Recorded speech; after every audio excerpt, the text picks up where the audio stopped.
Olá, sejam bem-vindos ao canal de Piracicaba. Este é o programa Em Foco, um canal de entrevistas e debate.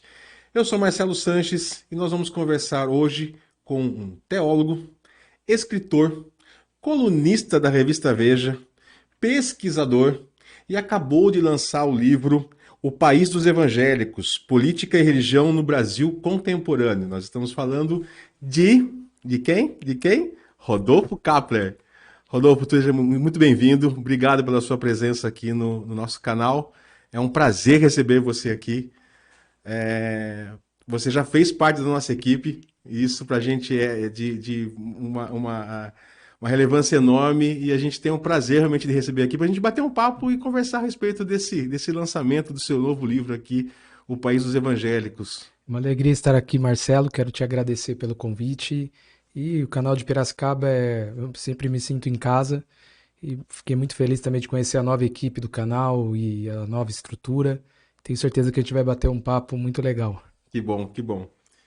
Rodolfo, me diz uma coisa, cara. Primeira pergunta que eu quero fazer, porque eu acho que é o que tudo na vida é uma questão de motivo, né? O porquê. O que te motivou a escrever o livro? Então, acho que primeiramente a gente precisa entender algo, né?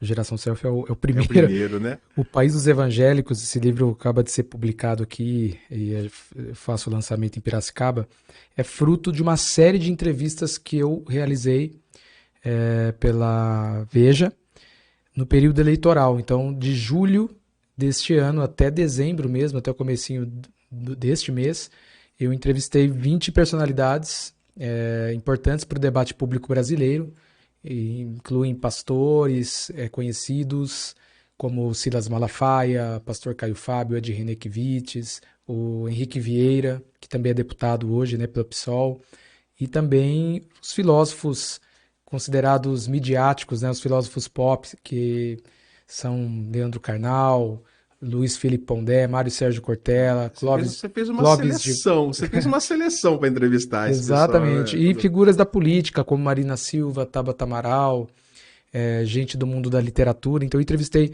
São muitas, né, personalidades importantes para o debate público. Entrevistei essas pessoas e acho que o trunfo dessa série de entrevistas foi o fato de que eu perguntei para todas essas pessoas, essas personalidades, o que elas pensavam acerca da relação dos evangélicos no Brasil com a política eleitoral. Então, todas as minhas entrevistas, elas giraram em torno desta questão, desta relação, né, dessa intersecção entre política eleitoral e evangélicos no Brasil. Então, essas entrevistas, graças a Deus, elas repercutiram muito bem, ficaram muitas delas ficaram entre as mais lidas da Veja, Que legal. entre as 10 mais, tal, e repercutiu inclusive para fora, né, do veículo. Eu fiz até entrevista, dei até entrevista internacional, falei com a Reuters, a maior agência Meu de Deus. notícias do mundo, por conta de uma dessas entrevistas. Falei com um veículo A repercussão foi enorme, então. no Chile, enfim, foi muito grande mesmo a repercussão. E aí recebi, né, o convite para reunir essas entrevistas num formato de livro e aceitei o convite da Fonte Editorial, que é uma editora especializada em livros de teologia e ciências da religião.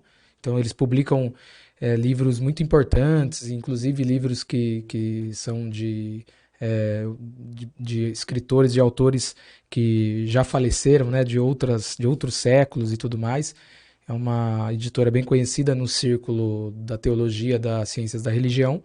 Então, super aceitei e a gente fez a publicação. Então, foi tudo muito rápido, na verdade. De agosto Tudo para aconteceu em cá. novembro ali, a conversa e a publicação. Como essas entrevistas já tinham sido publicadas pela Veja, então não foi muito difícil a gente fazer esse processo de reuni-las, né?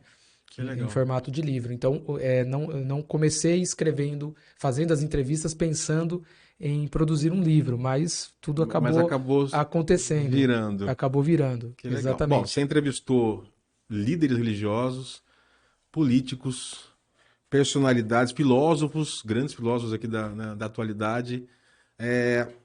Qual dessas 20 entrevistas, eu vou te perguntar, qual delas que mais te surpreendeu? essa pergunta é difícil, hein? É porque são todos muito famosos e muito interessantes, pessoas muito inteligentes, né? Exatamente. Os meus amigos, as pessoas com as quais eu convivo, sempre me perguntam isso, né? Qual foi o que mais chamou a atenção? Quem é o mais legal? Se teve algum chato? E tem sempre essas perguntas, né? Sim. Que são naturais, porque são entrevistas, a gente lida com pessoas públicas. O que eu posso dizer, eu vou responder sua pergunta, mas quero responder outras que não foram feitas, né? Que eu acho que a galera que está assistindo a gente, talvez vai pensar nessas Sim, perguntas, sim. né? De todas essas pessoas que eu entrevistei, né? São 20 personalidades. Cara, todas achei todas muito simpáticas, pelo menos comigo, no trato pessoal, muito simpáticas e tal. Não identifiquei ninguém assim, snob, pareceram Que legal. muito educadas, humildes e tudo mais. Então, tive uma boa impressão de todas essas pessoas, dessas personalidades. Que me surpreendeu, eu acho que eu responderia essa pergunta de duas formas. Ou melhor, vamos pensar aqui em duas, digamos assim, em dois compartimentos. Eu entrevistei pessoas religiosas, então vamos separar as religiosas das não religiosas. Ok. Das pessoas religiosas, dos pastores, teólogos, a entrevista que mais me surpreendeu foi a entrevista que eu realizei com o pastor, o reverendo Caio Fábio, que é uma figura conhecida no mundo da internet, né? Inclusive, ele tem ali, acho que tem quase 1 milhão de inscritos no YouTube. Foi uma das figuras mais importantes, se não a figura mais importante dentro daquilo que a gente chama de evangelicalismo no Brasil, a história dos evangélicos no Brasil, ela não pode ser contada sem a figura do Caio Fábio. E Caio Fábio foi, durante 25 anos, o principal líder dos evangélicos no Brasil, uma figura super respeitada, dentro do círculo religioso quanto fora, né? E, enfim, até 1998. Depois ele começa a se dedicar a um programa que ele começou a fazer na internet, enfim, num canal, né? Uma web TV, que é o Papo de Graça.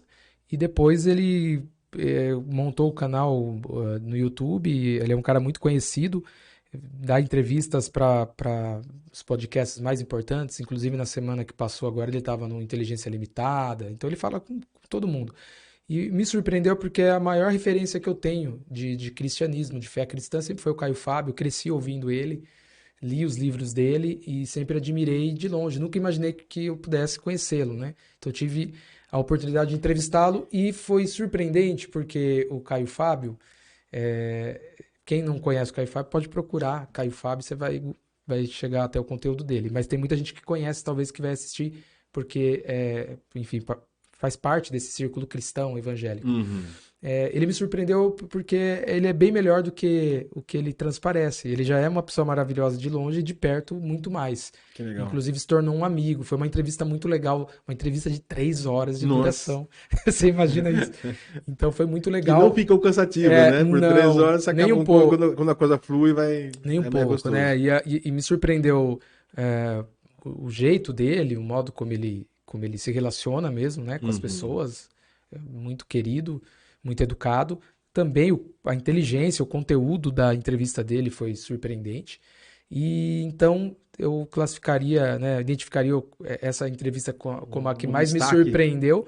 Agora, afora os entrevistados que são religiosos, é uma pergunta muito difícil, mas eu diria que uma pessoa que me surpreendeu foi a Gabriela Prioli, que apresentou um programa hoje na CNN e tal. Ela me surpreendeu, ela é muito, muito, muito legal, muito simpática, assim, foi muito bacana a entrevista com ela. Durante a entrevista ela se portou de forma muito elegante, muito engraçada, e depois a gente teve uma conversa muito longa em off, então assim, me surpreendeu muito.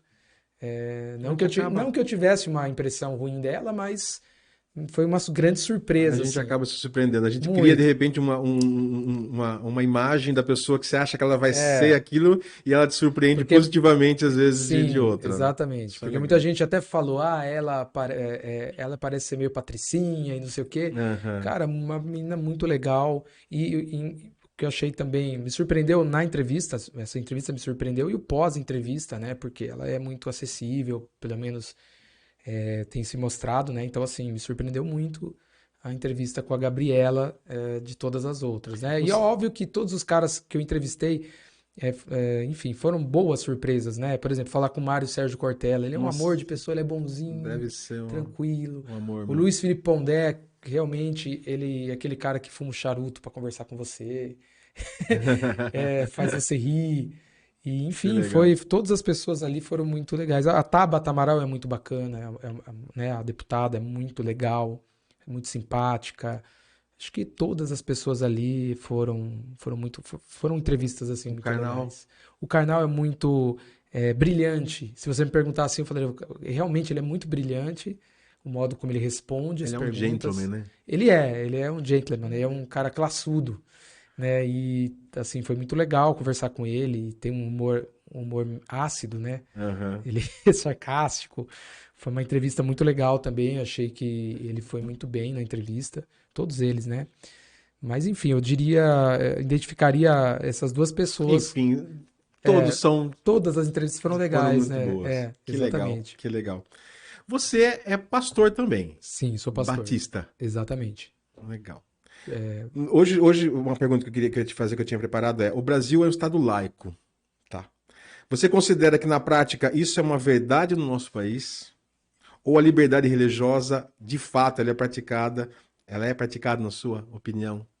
Sim, somos um estado laico, apesar de que a laicidade do Estado, na minha opinião, e não só na minha opinião, mas na opinião inclusive desses 20 entrevistados, que são figuras importantes, tem figuras aqui que se identificam à esquerda do espectro político e outras figuras como Luiz Felipe Pondé, o pastor Silas Malafaia, que se identificam à direita do espectro político e algumas que se identificam ao centro. Todas elas, inclusive, expressaram a sua opinião nesse sentido, em relação a essa pergunta, também concordam comigo, há uma convergência aqui.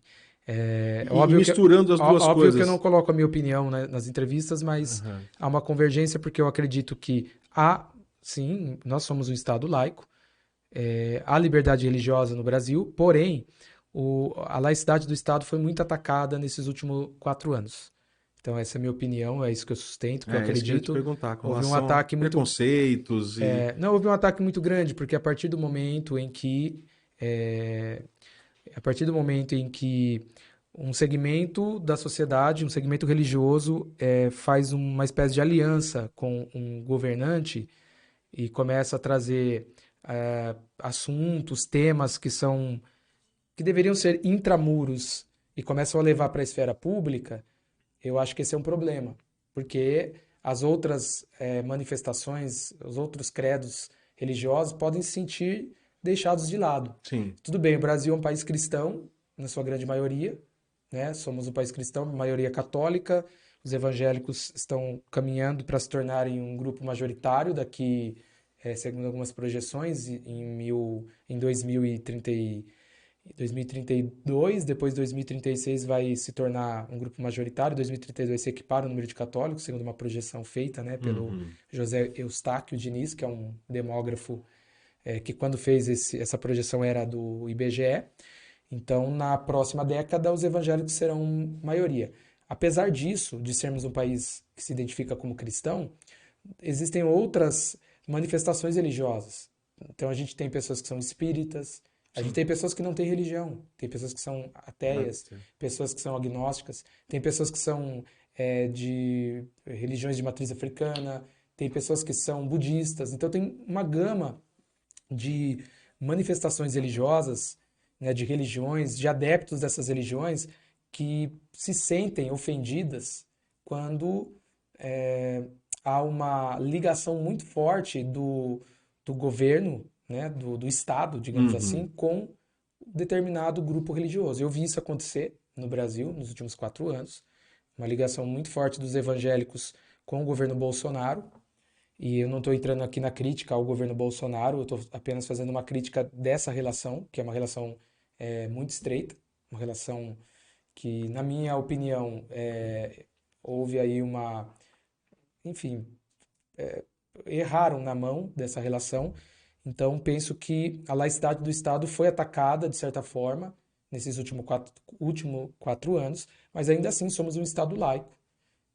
Não temos a mesma prática de laicidade, por exemplo, de alguns países da Europa ou até do próprio Estados Unidos. Eu acho que no Brasil ainda, enfim, nós estamos crescendo nisso, né? Somos uma nação muito jovem, são 500 anos, então ainda o Brasil está amadurecendo nesse sentido. Ou seja, praticamos a laicidade do Estado aqui, porém estamos aquém do que devemos ser.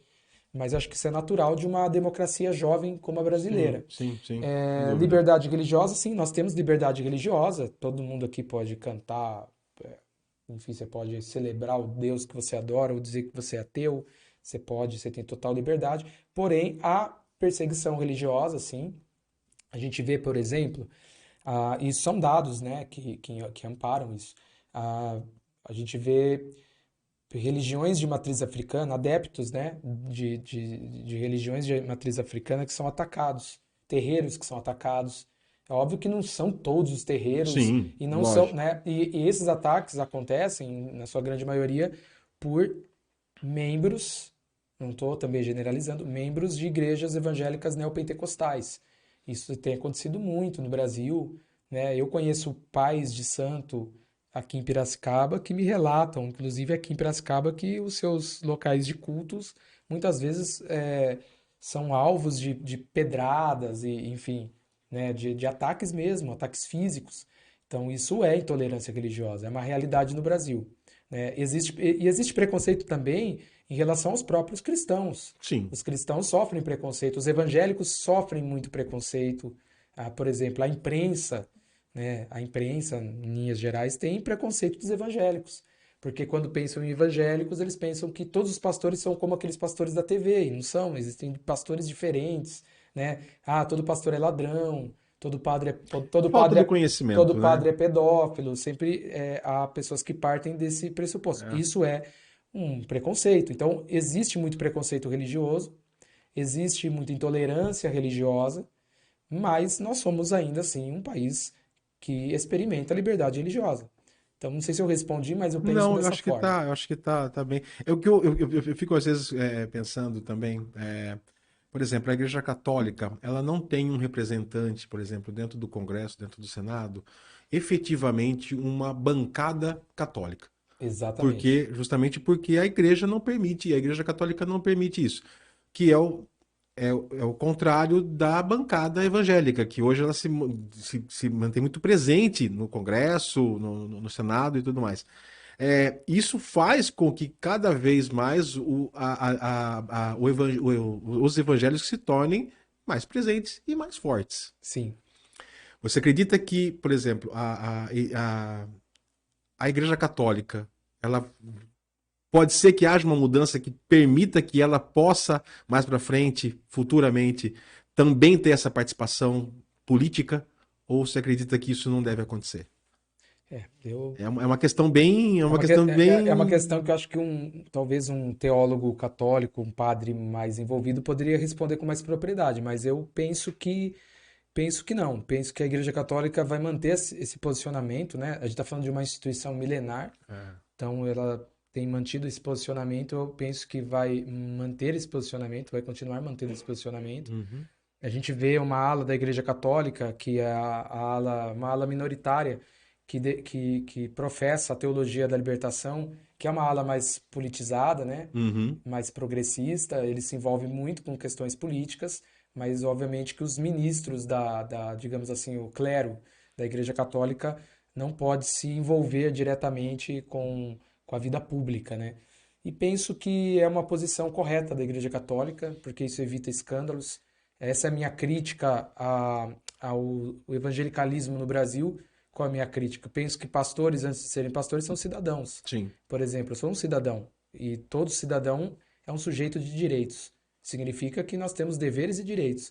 Então, os pastores podem concorrer a um cargo público? Sim, porque são cidadãos antes de serem pastores, são sujeitos de direitos. Porém, penso que essa participação dos pastores evangélicos, dos ministros evangélicos, eu não estou falando dos evangélicos, tá? Não estou falando Uhum. principalmente das lideranças evangélicas. A participação das lideranças evangélicas na política eleitoral, eu penso que é um grande problema. É um direito, mas é um grande problema, porque gera muitos escândalos, que isso acaba trazendo uma, uma, uma imagem ruim para a igreja evangélica, porque a gente vê, por exemplo, aí tem um pastor deputado que se envolve em casos de corrupção. Ele não vai ficar manchado, Manja a instituição. mancha os evangélicos, as igrejas, os outros pastores Sim. que não estão envolvidos com isso. E isso vem acontecendo com a bancada evangélica, você citou muito bem. A bancada evangélica, ela, na minha opinião, é uma bancada nefasta, porque não defende os direitos da população. Eles estão muito preocupados. Se você fazer um estudo, eles estão muito preocupados com concessão de TV e rádio, então é isso que eles querem. Eles ficam muito preocupados com questões muito, digamos assim, irrelevantes para o todo da sociedade. Eles estão preocupados com a questão LGBT, eles estão preocupados com o banheiro, se o banheiro vai ser unissex, se não vai. Eles estão preocupados com essas questões que não são questões relevantes para um país como o Brasil, que tem mais de 30 milhões de pessoas passando fome, um país como o Brasil que tem crianças fora da escola, um país como o Brasil que tem gente desempregada, milhões de desempregados, sabe? Existem questões muito mais sérias, muito mais relevantes, com as quais, por exemplo, a bancada evangélica deveria se preocupar, né? Mas não, eles estão preocupados com o projeto de poder. Então, a bancada evangélica, ela existe para advogar, para legislar para a agenda evangélica, entendeu? Entendi. Para os interesses evangélicos. Então, penso que é muito ruim. Não há uma bancada católica, né? Assim, tem ali católicos que Sim, mas fazem, não que inclusive, representem que represente efetivamente efetivamente a Igreja a Católica. igreja. Então, essa é sempre a minha crítica. Eu fiz, antes das entrevistas, eu escrevi dezenas de artigos na Veja, criticando essa relação, que eu penso que é muito perigosa, e que em muitos casos, quando essa relação se concretiza, ela não só é perigosa, como ela é danosa, essa relação estreita entre religião evangélica e política eleitoral. Então, eu sempre critico isso, é uma bandeira que eu levanto. Não estou dizendo que os pastores não têm direito, mas estou dizendo que é perigoso. Por exemplo, você vê, não haveria nenhum problema de um pastor, por exemplo, sair para concorrer a um cargo público, porque ele é um cara envolvido com as questões da sociedade, porque ele é um cara que se preocupa mesmo, que está lá para legislar para o povo. Não teria nenhum problema em relação a isso. Por exemplo, vamos pensar no século XVI, vamos pensar no João Calvino, que foi um dos maiores, né, teólogos reformados, junto com Lutero e tal. Calvino foi prefeito de Genebra. Ele era um pastor, um teólogo. Ele foi prefeito de Genebra e foi um dos maiores prefeitos da história de Genebra. Para você ter uma ideia, as enfermeiras na época, elas não recebiam salário. Foi o Calvino que lutou para que elas fossem reconhecidas, tivessem um salário. Isso é século XVI. Então a gente vê, ele era um pastor protestante, mas era um cara que se dedicou à vida pública Praticamente 500 anos atrás, para né? fazer o bem. Então não haveria problema. Mas o que a gente vê? Eu vejo isso, a gente vê isso aqui na cidade. A gente vê um pastor evangélico que se torna, de repente, vereador, deputado, mas ele não se torna vereador ou deputado para lutar pelo povo. Ele se torna para lutar pela denominação dele. Então ele vai defender direitos da denominação dele, da igreja dele. E isso não tem nada a ver com a política, né? A política vamos pensar a política como a partilha de poder. Qual que é o papel, deveria ser o papel dos políticos? Partilhar poder, porque é poder. Você se torna um vereador, você tem poder. Você se torna deputado, você tem poder. Você é presidente da república, você é o principal mandatário da nação. Então você tem poder. E o que você faz com o poder? Deveria fazer? Dividir. Você deve falar em nome de quem não tem voz. Você deve, tá entendendo? Sim, Mas o que a sim. gente vê é o quê? Os caras querendo angariar poder para si ou para o meu grupo. E isso é uma antipolítica. Entendeu? Além de você for entrar em questões do próprio evangelho, da própria religião, da própria Bíblia, eu teria outras críticas. Eu estou fazendo uma crítica meramente política aqui, sabe? Meramente E a externa. busca constante da perpetuação do poder, poder, né? exatamente. Essa Por que exemplo, os evangélicos o que eu, têm. eu considero que a alternância de poder ela é saudável. Exatamente. Mas e voltando à questão dos evangélicos com a política eleitoral, o meu livro se trata disso, né? O País dos Evangélicos, Política e Religião no Brasil Contemporâneo. Eu trato, nas entrevistas, eu faço perguntas para essas figuras. Eu faço muitas perguntas relacionadas à religião. Perguntas é interessante porque eu faço perguntas de cunho pessoal. Que religião você professa? Você é religioso? Então é legal ouvir Uhum. dessas figuras. Por exemplo, eu vou dar um spoiler do livro. O Marcelo Taz eu entrevistei. É outro cara Figura, também figura, maravilhoso, assim. figura. O Marcelo Taz, eu mesmo não sabia. Acho que muita gente não sabe porque ele é um entrevistador, né? Sim, Ele é um jornalista, ele é um apresentador ou seja, raramente ele é fã dele. entrevistado. Ele pratica o hinduísmo, eu não sabia. Ele pratica a meditação transcendental, então foi muito legal fazer essas perguntas. Mas para todos os entrevistados, eu fiz essa pergunta: como eles avaliam essa relação dos evangélicos com as Com a estruturas de política. poder e tal. Então, esse é o grande mérito do livro. Agora, voltando à questão dos evangélicos, eu penso que os evangélicos, quando eu digo os evangélicos, não estou falando dos fiéis, dos membros, né? Tem gente que está ali na igreja adorando a Deus, buscando Sim. expressar sua espiritualidade. Estou falando das principais lideranças evangélicas. Há um projeto de poder no Brasil que é encampado pelos evangélicos, pelas lideranças evangélicas. Há um projeto de poder. Isso é uma coisa que eu estou falando da boca para fora. Nitidamente a gente vê isso Ah, isso é acontecer. visível, Isso né? é Isso é visível, visível. né? E Hum. isso começa com o Edir Macedo. O Edir Macedo publica um Lá. livro em 2001 chamado Plano de Poder.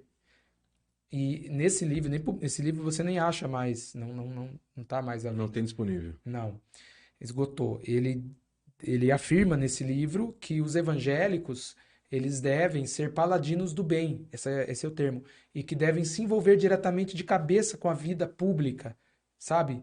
Só que o problema não é esse dos evangélicos se envolverem, que todo mundo tem direito, né? O evangélico é cidadão. Sim. Mas o problema é que ele incita, né, incita os evangélicos a se envolverem, serem paladinos do bem, mas para defenderem a agenda evangélica e não a agenda do povo. Esse é um problema. Porque qual é o problema? O Brasil é um país cristão em termos de numérico. Mas o Brasil não. O Estado é laico. O Estado brasileiro não é cristão. O Estado brasileiro é É laico. laico. E Exato. justamente isso é bom para nós. Porque se o Estado defendesse Uma alguma religião religião, específica, todos nós sofreríamos, sim. né? Então o Estado é laico. O governante tem sua religião? Tranquilo, o governante pode ter sua religião, né? O governante não é laico, o Estado é laico. Mas esse é o problema. O problema é a gente querer impor, por exemplo. Por exemplo, eu tenho um grande problema. Eu sei que os evangélicos não vão gostar do que eu vou falar, mas a maioria dos evangélicos, mas eu defendo o que eu penso. Acredito que o slogan, por exemplo, do governo Bolsonaro, né? Deus, como que é? Brasil Deus, acima de pátria, tudo. família. Não, Brasil acima de tudo, E Deus Deus acima acima. de todos. É, a segunda parte do Deus acima de todos é complicado. Eu sou pastor, pra mim, legal, ó, que bacana, ele falou Deus acima de todos, mas, cara, tem um cara ali que é ateu, que nem acredita em Deus, e ele é brasileiro. Aí tem outro que é da Umbanda, tem outro que é do Espiritismo, o outro é do Budismo. Eu tenho, Outro é islâmico. e eu tenho amigos assim. Aí o cara é islâmico, daí Deus acima de todos, e o cara que é ateu, que é brasileiro, ele se sente desrespeitado. Excluído. Então, eu acredito que, para mim que sou cristão, é bacana ver um presidente falando de Deus, mas como cidadão, eu tenho que pensar no todo. Não é bacana ter um slogan assim, porque você impõe uma religião sobre as outras pessoas. Sim.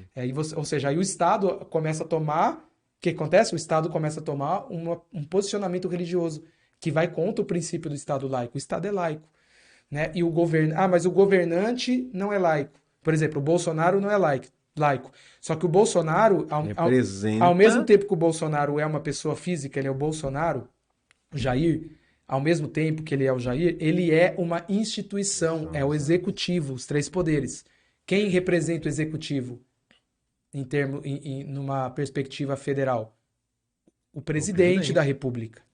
Então, o presidente da República, quando ele coloca um slogan de governo que coloca o Deus cristão acima dos outros deuses, das outras religiões ou de quem não acredita, ele está colocando esse slogan como se fosse a pessoa não, o poder executivo. Então é um grande problema. Sim. É que as pessoas não O param, posicionamento fica bem é que complicado. as pessoas não param para Não para pensar. pensar sobre isso, é E verdade. também a questão é que, como o Brasil é um país cristão, tanto católicos quanto evangélicos vão achar o máximo um Sim. presidente que fale de Deus. Que é a maioria, mas Mas, não é não é mas, o todo, mas entendeu? A gente tem que né? saber E tem que se fazer. pensar no todo. Porque, por exemplo, eu quero levar quem está assistindo a gente aqui, a galera que está acompanhando a gente, a pensar.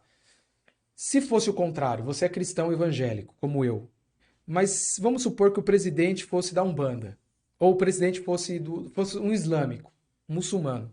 E aí ele fala Alá acima de todos. Eu ia gostar? Com Então, a certeza. maioria dos brasileiros não iam gostar. Por quê? Porque Alá não é o Deus, por exemplo, Sim, sim, no qual eu acredito. ok. Então, por que quando é o meu Deus que é colocado no slogan, eu fico de boa? Tá Exatamente. entendendo? É uma questão de se colocar no lugar das pessoas. Isso vai contra a laicidade do Estado. É o que eu penso. É muito complicado, né, Rodolfo? Me diz uma coisa, é... esse é o primeiro capítulo desse livro, provavelmente venham outros. Sim.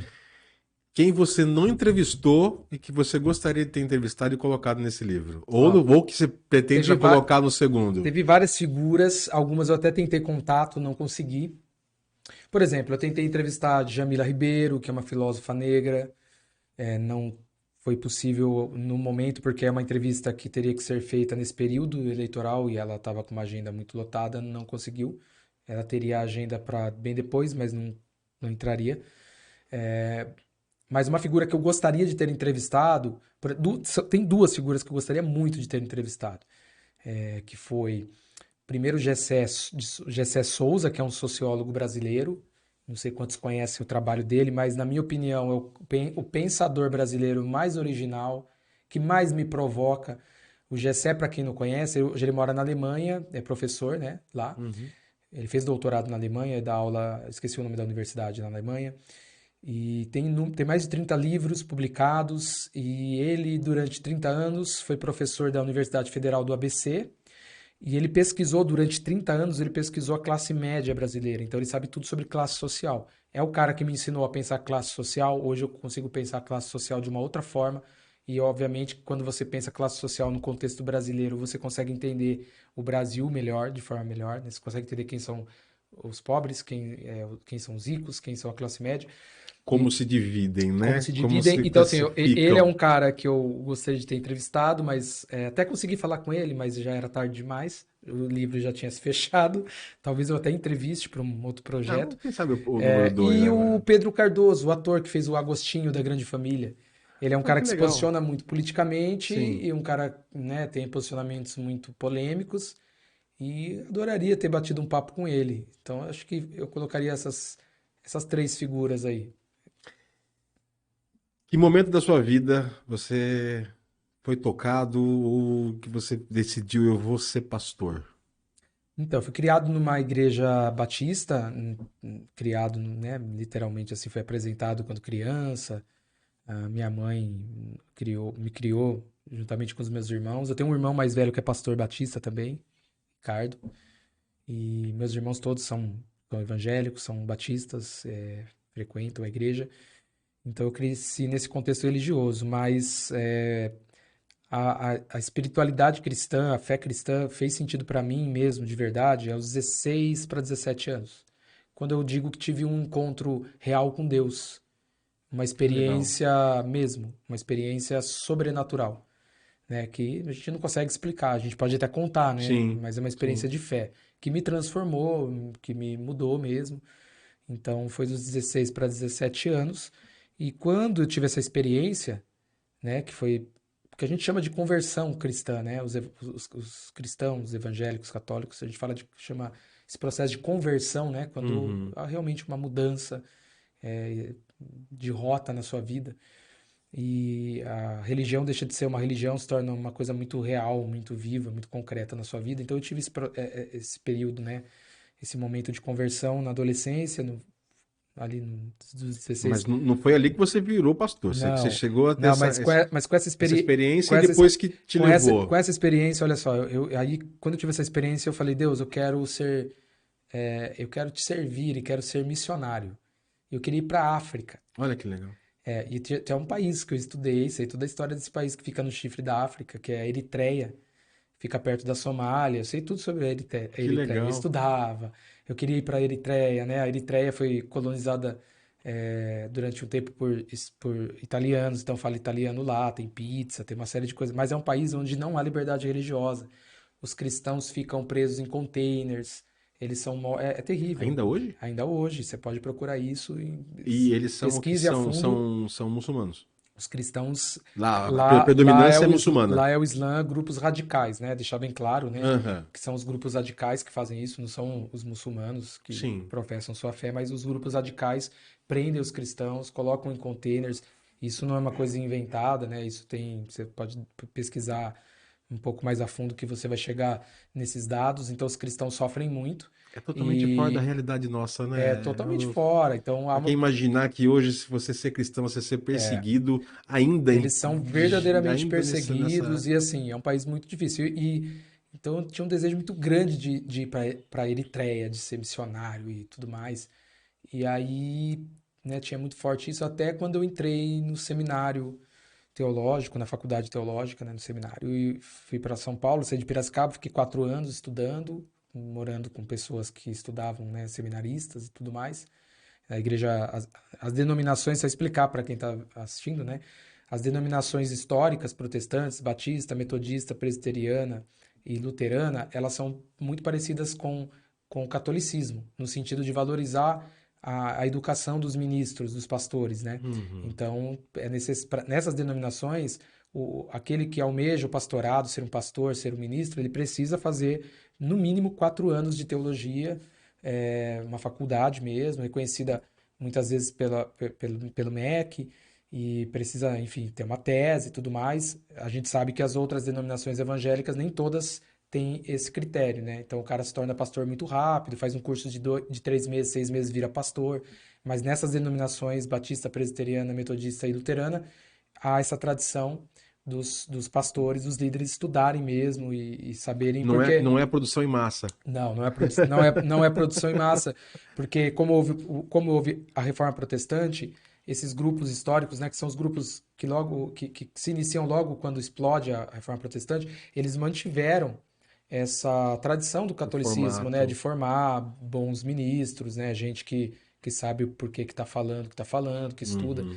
Então, eu tive essa experiência, e nessa experiência em São Paulo, vivendo entre africanos, porque eu morei com 11, durante o período de 4 anos, com 11 seminaristas, e 4 eram africanos de Angola. São meus amigos até hoje.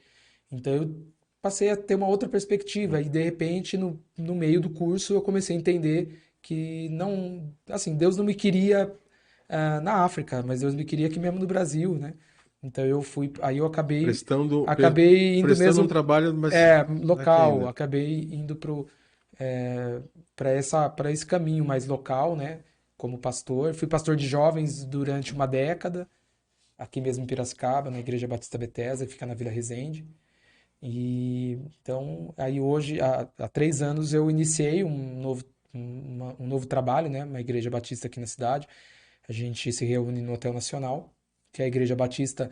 A gente não fala, eu não chamo de Batista porque ela é Batista, mas não chamo porque fica muito estranho, mas é a Igreja Alternativa, que seria a Igreja Batista Alternativa. Então a gente se reúne no Hotel Nacional, que fica na Rua do Rosário. Todos os domingos a gente está ali.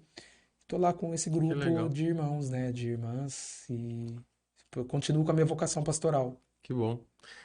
O ano passado você lançou o Geração Selfie, né?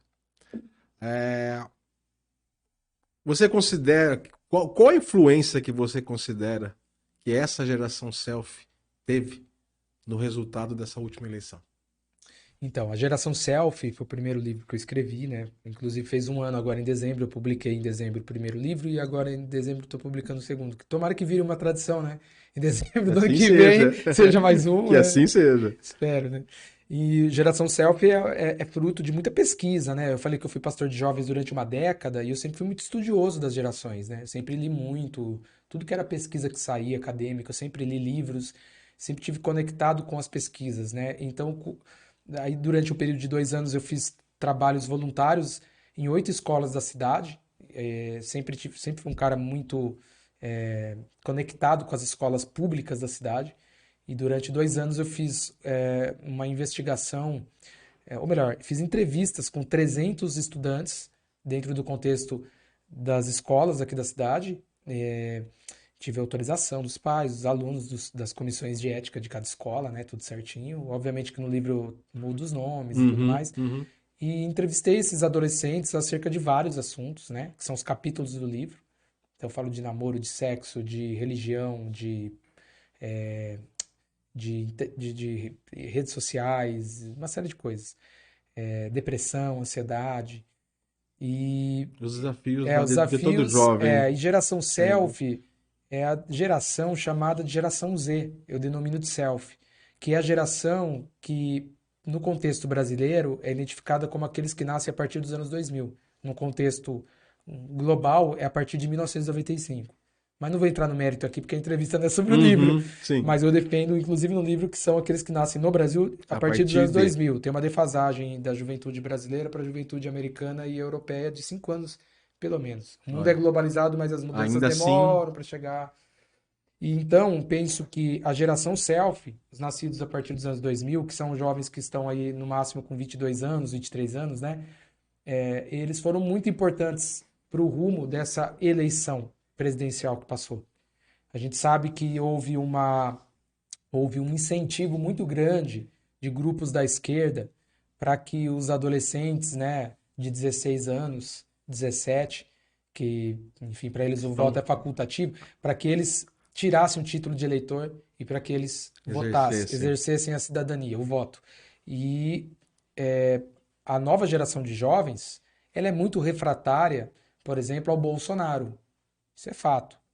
Se tiver algum pastor, algum evangélico mais inteirado, vai saber do que eu estou falando. Inclusive dentro das igrejas evangélicas.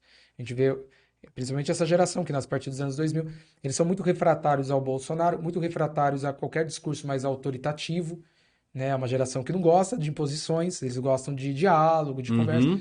Então, a esquerda acabou, enfim, sendo abraçada por essa galera. Por essa geração. Na grande maioria. É óbvio que tem adolescentes, jovens que votam no Bolsonaro e que gostam do Bolsonaro, ou da direita, por exemplo. Mas, em linhas gerais, os adolescentes eles se sentem muito mais abraçados pelo progressismo, que, né, traz ali uma série de questões que fazem sentido para eles. Então, a gente sabe que houve aí um contingente de quase 2 milhões de jovens que, né, nessa faixa etária, estou falando dos 16 aos 18, que exerceram a sua cidadania, exerceram o voto e que votaram, na sua grande maioria, contra o Bolsonaro ou no Lula. Então, penso que nas análises políticas que são feitas, eles não são levados em conta, mas a sua pergunta foi maravilhosa. Porque eu não vejo ninguém falando disso. A gente olha para a grande imprensa, todo mundo fala do voto o voto evangélico, ou o voto anti-Bolsonaro. Mas ninguém fala do voto dessa turma. Dessa turma. Eu tenho certeza que se fizer uma pesquisa... Está chegando recentemente e está com essa visão... E tenho certeza que se fizer uma pesquisa a fundo, alguém fizer uma pesquisa a fundo aí da última eleição, vai chegar a essa conclusão. A sua pergunta foi muito boa, de que eles tiveram ali, sim, uma responsabilidade, uma influência muito grande. Não só no resultado, mas no posicionamento, né, deles também. Não só no resultado da eleição presidencial, mas também nos governos, né, dos estados e também na federação, nas escolhas dos deputados e senadores. Uma ótima pergunta. Eles são... é uma geração que tem um pensamento político um pouco diferente do pensamento político das gerações passadas. Por exemplo, essa geração mais jovem, eles não gostam de partido político. Os partidos políticos não têm nenhum tipo de representatividade, né, para eles. Não fazem nenhum tipo de apelo. Não faz sentido. Porque os partidos políticos, todos, eu falo isso na cara de todos, Marcelo. Eu tenho amigos aqui, né, do PSDB, do PT. Eu falo na cara de todos isso. Vocês são analógicos. E a juventude é digital. Enquanto vocês continuarem analógicos, vocês não vão alcançar a nova geração. E digo mais, vocês estão perdendo, porque os futuros líderes são os jovens. Os futuros líderes políticos são jovens. Sim. E engraçado, que se você fizer uma análise... Cada vez mais jovem, né? E se você fizer uma análise, Marcelo, você vai ver que... Sabe onde estão os grandes líderes, potencial assim, de liderança, os grandes líderes jovens, eles estão hoje? no mercado financeiro. Por quê? Porque a política não faz sentido para eles. Então a política, os grandes líderes jovens deveriam estar na política, Sim. né? Em outras áreas, óbvio, mas na política, né? Pra gente ter um Brasil renovado, melhor, mas não estão. É sempre as mesmas velhas figuras de sempre. Exatamente. Eu fiz o lançamento, o Geração Selfie, né? Desponta um ou outro aqui ali, mas Mas, por exemplo, Geração Selfie, eu fiz uns 3 lançamentos na cidade. Num dos lançamentos foi num lugar mais restrito, e aí a maioria das pessoas que foram nesse lançamento eram políticos da cidade. Inclusive foram eles que arquitetaram esse lançamento. Olha que interessante. Só tinha pessoas de 50 anos para cima, cabeça branca. Eu não vi um jovem. Eu e minha esposa éramos os jovens. E aí eu disse para todos eles, e eu consegui nesse lançamento, foi interessante porque tinha tava, por exemplo, eu posso falar os nomes aqui, tava o Barjas Negri, tava o Machado, que foi ex-prefeito 2 vezes, né, pelo PT da cidade, tava a Coronel Adriana, que é da direita, tinha gente do PSDB também, fora o Barjas, tinha uma galera ali de vários partidos. E eu falei para eles, as lideranças políticas aqui, eu falei, olha, vocês não tem um jovem aqui? Eu falei, cadê? Eu tô sentindo falta, deveria ter jovens. Vocês não estão alcançando os jovens, vocês são analógicos. Precisam se digitalizar. Então, essa geração, ela não é muito afeita a partidos políticos. Ao contrário do que a gente pensa, para essa geração que nasce a partir dos anos 2000, eles não são muito apegados à direita e esquerda em termos tradicionais. Eu entrevistei vários adolescentes que falavam assim, esquerda e direita para mim é a mesma coisa, tanto faz, no fundo são todos iguais. Ou às vezes teve respostas assim, a direita pode ser legal para um lado em uma questão, na outra não, a esquerda também é a mesma coisa. Então eles têm um pensamento político original, assim, eles não são muito presos com essas categorias mais tradicionais. E eu acho que aí é o desafio dos políticos de fazer e dos partidos é entender essa galera, se aproximar, essa integração, né? Se aproximar, integrar um pouco mais porque senão a gente vai ficar com as mesma cabeça branca governando o país, né? Ninguém aguenta mais. A gente quer ver gente jovem. Por exemplo, eu entrevistei, ideias novas. Por exemplo, eu entrevistei uma pessoa que, independente de, eu sei que tem pessoas que não vão gostar porque ela se identifica para um lado do espectro. Mas eu quero dizer que é inegável, que eu fiquei muito feliz de entrevistar, que é a Tabata. É inegável o talento dessa menina. Incrível. É uma menina que não tem nem 30 anos, sabe? Que veio da periferia de São Paulo, pobre. O pai dependente químico, se matou, suicida. A menina conseguiu bolsa, estudou em Harvard, ela ganhou bolsa de várias universidades. Uma sumidade, né? A menina fez 2 cursos, astrofísica, fez ciência política em Harvard. Volta, ela poderia ir para qualquer lado, ela poderia ter ficado nos Estados Unidos, mas ela se engaja com a política. Então, assim, eu fiquei foi muito prazeroso entrevistar a Tabata, ela é uma pessoa muito legal, e fiquei mais fã ainda dela, por exemplo. E para mim, assim, acho que é muito legal ter gente jovem como ela. Ela não pode nem sair para, por exemplo, concorrer à presidência porque ela não tem 35, né? Então, assim, é muito legal que surjam mais Tabatas Amaral. Independente, pode ser Tabata Amaral pro lado da direita, entendeu? Pro lado mais ao centro, mas que surjam pessoas boas, com boas ideias, que queiram fazer diferença. Porque ninguém aguenta mais os mesmos rostos de sempre, né? As mesmas ideias não arejadas de sempre, os mesmos discursos de sempre. Gente, é muito cansativo. Realmente. Rodolfo, foi um prazer, muito bom conversar contigo. Adorei poder falar do seu livro, poder falar das suas ideias, poder falar de ideias novas que nem você tem. Eu agradeço muito a sua presença. O País dos Evangélicos, onde a gente vai conseguir encontrar para comprar aqui em Piracicaba ou em quais as livrarias, onde a gente pode encontrar esse livro para poder comprar? Sim.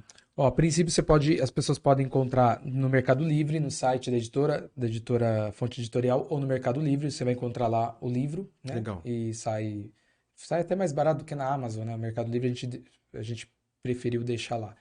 Ou quem mora em Piracicaba, ou até em outras partes do Brasil. Eu tenho alguns exemplares, poucos, que ficaram comigo, justamente para atender essa demanda mais local. Às vezes a pessoa quer com autógrafo. Eu tô entregando livros, eu faço isso com alegria, porque é trabalhoso. Eu falei, mas é gostoso. Eu falei, não é trabalhoso, é prazeroso. Eu fui entregar livro pra gente do Piauí, pessoas do Maranhão, olha os lugares. Olha que legal. Ceará, São pessoas que entram e falam, ó, compra pelo site. Não, eu quero com autógrafo. Aí a pessoa paga o frete. Tá E aí a gente manda, porque é um prazer você fazer, né, autografar o livro Que e legal. fazer uma dedicatória. Então, podem comprar pelo site, ou quem é de Piracicaba ou até de outras partes do país também podem comprar diretamente comigo. Enquanto eu tiver alguns exemplares, eu vou atendendo essa demanda. Tá bom? Aí Maravilha. podem me procurar pelo Instagram, @Rodolfo Kapler, eu atendo, falo com todo mundo e é isso. Obrigado pela Um oportunidade. prazer enorme. Obrigado, meu, que agradeço. Muito Você é bom. sensacional. E parabéns pela sua trajetória, pela sua performance aí. Obrigado. Tem arrasado aí, Obrigado. tem dado um show na comunicação local e tenho certeza que você vai mais longe ainda. Isso Eu vem agradeço. enriquecer Vindo de você, para mim, é um isso, tremendo eu estou elogio. sendo sincero. Isso vem para enriquecer a comunicação local, a imprensa local. Piracicaba precisa de bons profissionais, né, de pessoas que façam as coisas com excelência e você tem feito mesmo com grande excelência. Então, parabéns. Muito E obrigado. parabéns para a Eu que nova agradeço. equipe do canal de Piracicaba, que eu tive o prazer de conhecer. Fui muito bem atendido Que legal. e tenho certeza que vocês vão alçar voos maiores. Maravilha. Obrigado mais uma vez. Canal de Piracicaba, informação você encontra aqui.